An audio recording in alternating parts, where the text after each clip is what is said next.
안녕하세요. 이동열 목사와 함께하는 매일 성경 큐티 시간입니다. 오늘 우리가 함께 나눌 본문은 미가서 6장 1절로 16절 말씀입니다. 여러분 신앙생활을 하다 보면 어느 순간 이런 질문이 마음에 쌓일 때가 있습니다. 하나님, 제가 무엇을 더해야 합니까? 제가 무엇을 드리면 하나님이 기뻐하시겠습니까? 특별히 인생이 잘 풀리지 않을 때, 또 문제가 길어질 때, 우린 자꾸 신앙을 무엇을 더 해야 하는가의 문제로 가져가곤 합니다. 그런데 오늘 본문에서 하나님은요, 그 질문 자체를 정면으로 멈춰 세우십니다.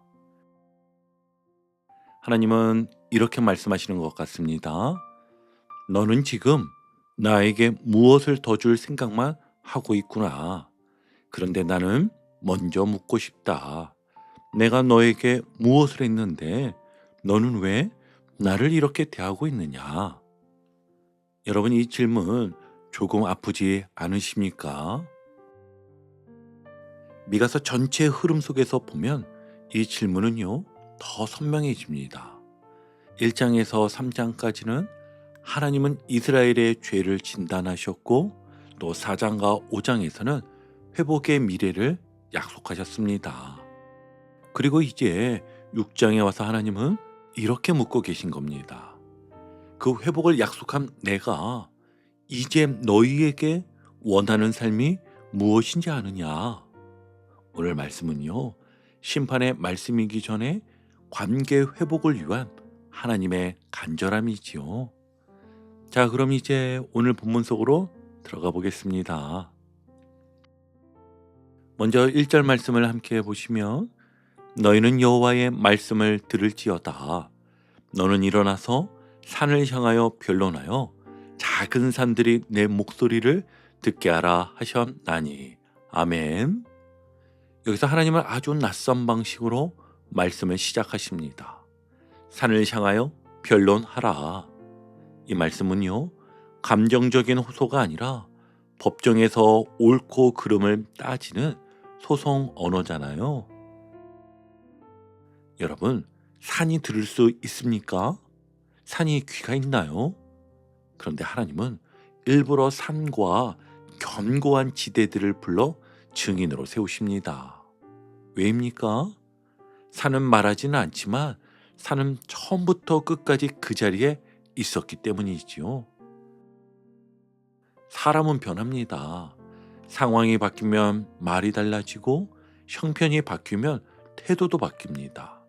그러나 산은요, 변하지 않습니다.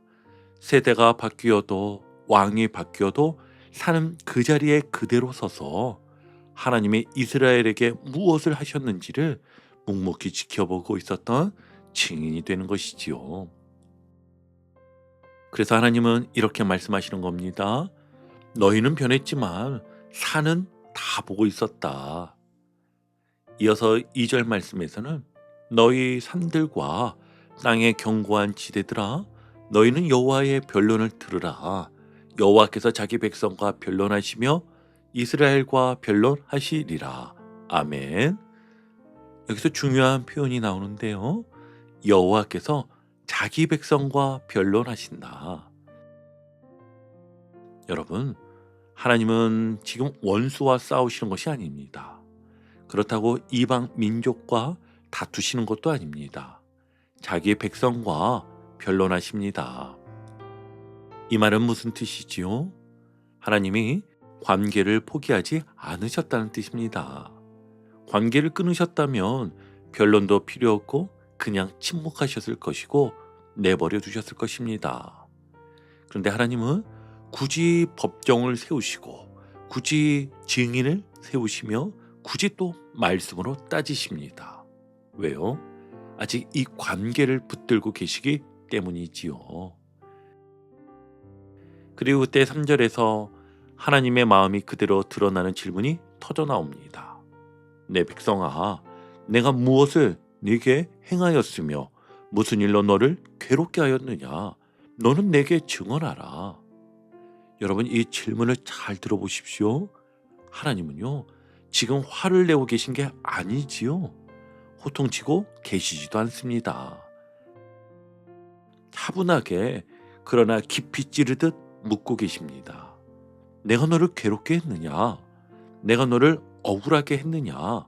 내가 너를 속인 적이 있느냐? 여러분, 이 질문은요, 사실 이스라엘을 무너뜨리기 위한 질문이 아니었어요. 기억을 깨우기 위한 질문입니다. 그래서 하나님은 4절과 5절에서 하나씩 증거를 꺼내시는데요.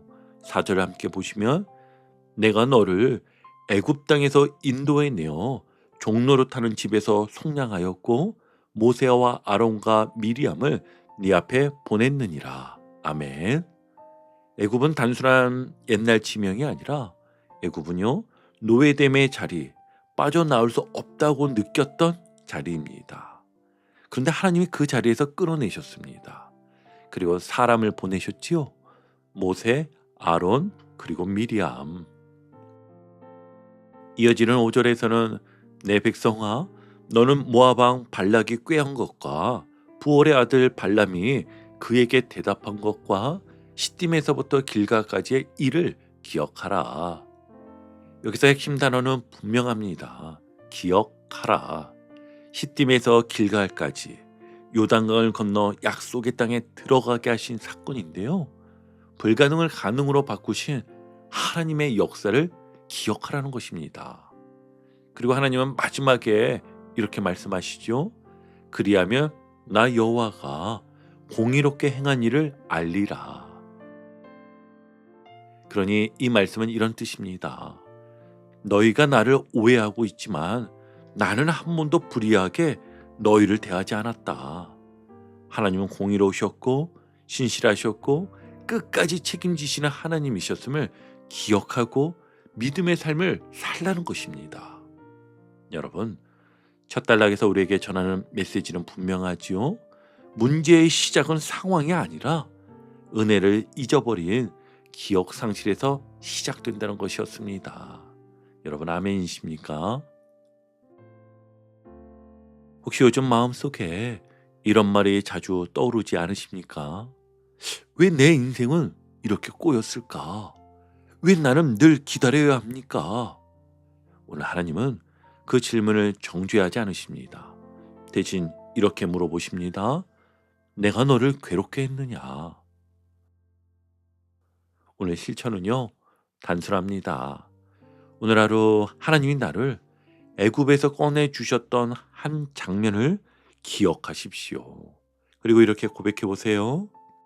주님, 오늘 제 감정이 아니라 주님의 은혜를 기준으로 살게 하소서. 기억을 회복하는 순간 신앙은 다시 숨을 쉬게 될 것입니다. 계속 이어서 두 번째 단락인데요. 이제 6절부터는 백성이 하나님께 묻습니다. 내가 무엇을 가지고 여호와 앞에 나아가며 높으신 하나님께 경배할까? 아멘. 겉으로 보면 참 경건한 질문입니다. 그러나 그 속에는 이런 마음이 숨어 있었지요. 얼마면 됩니까? 어디까지 하면 충분한 것입니까? 그래서 질문은 점점 극단으로 갑니다. 7절 한번 같이 볼게요. 여호와께서 첨천의 순양이나 만만의 강물 같은 기름을 기뻐하실까? 내 허물을 위하여 내 마다들을 내 영혼의 죄로 말미암아 내 몸에 열매를 드릴까? 아멘. 여러분, 이건 헌신의 깊이가 아니라 거래의 깊이라고 할 수 있겠죠. 그래서 그때 하나님은 단호하게 말씀하십니다. 8절입니다. 사람아, 주께서 선한 것이 무엇임을 네게 보이셨나니. 아멘. 그리고 그 세 가지를 말씀하셨지요.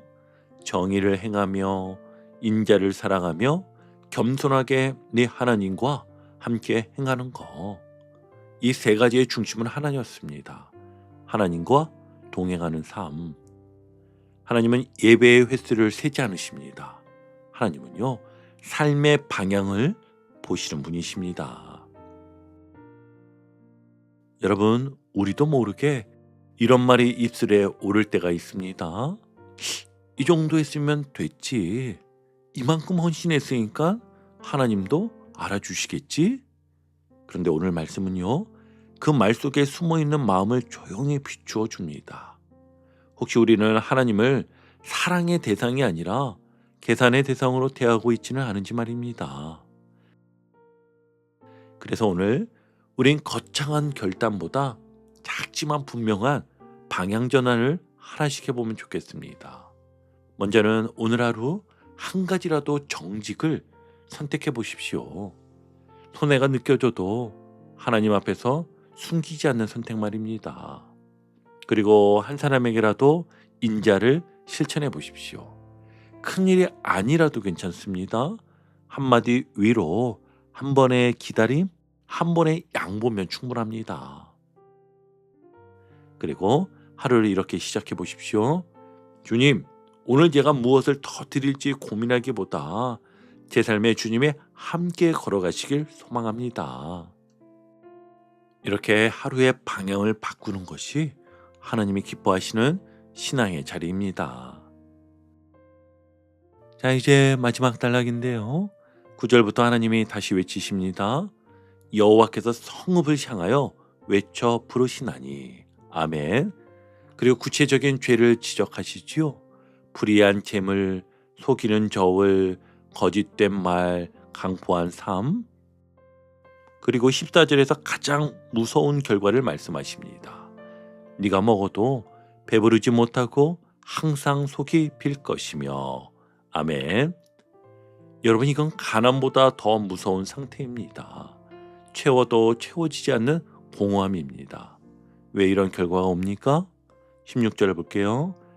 너희가 우므리의 율례와 아합 집의 모든 예법을 지키고 하나님 없이 세상의 방식을 따랐기 때문이다 라고 하나님은 말씀을 주십니다.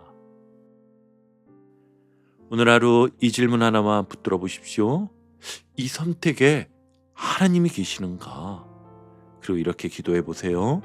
주님, 성공보다 주님과 동행하는 삶을 선택하게 하소서. 아멘. 이제 오늘 큐티를 정리하며 마무리하겠습니다. 여러분, 오늘 말씀의 결론은 분명합니다. 하나님이 구하시는 것은 더 많은 재물이 아닙니다. 그렇다고 더 화려한 종교 행위도 아니었지요. 정의로 살고 인자를 사랑하고 겸손히 하나님과 함께 걷는 삶. 오늘 우리의 하루가 그 길 위에 놓이기를 주님의 이름으로 축복합니다. 아멘. 오늘도 복음의 기쁨과 확신으로 승리하는 하루 되시길 축복합니다. 함께 해주셔서 감사합니다. 내일 큐티 시간에 다시 뵙겠습니다.